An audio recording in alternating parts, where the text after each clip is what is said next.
So in this video, Sue, who's a very experienced presenter and facilitator, and I are just going to give you our top 5 tips on how to facilitate and get the group engaged and talking. So, Sue.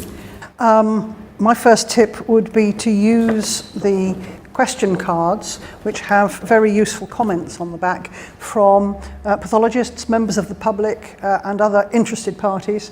And you could use this to introduce different points of view and to ask the students to tell you what they think. And these are to engage the students in some kind of conversation. My second tip is to point out that sixth formers are altruistic, but they engage very well. If you produce some real stories, they always respond very well to that. Another tip would be, particularly something I find difficult, which is to remember to stop talking. It's very easy to start introducing a topic and to keep talking, and it's important, and particularly if you've got another facilitator working with you, to stop talking and allow the students to feedback. Top tip number 4 is don't ask closed questions. Don't give the students the chance to say yes or no rather than expanding their thoughts. And so rather than saying, do you think consent's important? It's explain why you think it's important to get consent to do research on something as apparently unimportant as feces.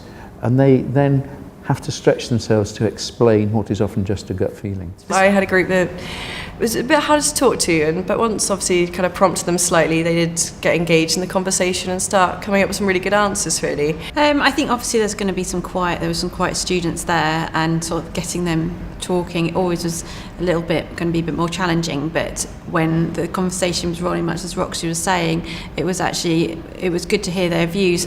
A good technique in that situation too is to repeat back what you think the student has just said, and often I will actually direct that to one of the quieter members of the group to try and encourage them to speak up and join the conversation. One of my tips as the person who's often the kind of figurehead who leads the session is I never take on the role of a facilitator because I don't want the students to feel there's an expert. What I do is prowl around and wait until I see a group that looks like it's just beginning to falter, and then I will go and ask some slightly challenging off-the-wall question and walk away and leave the facilitator pick up the pieces and move it on again.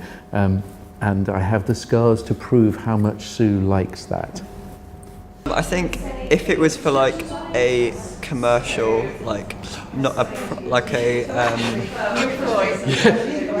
If you think about it, who's doing the commercial research?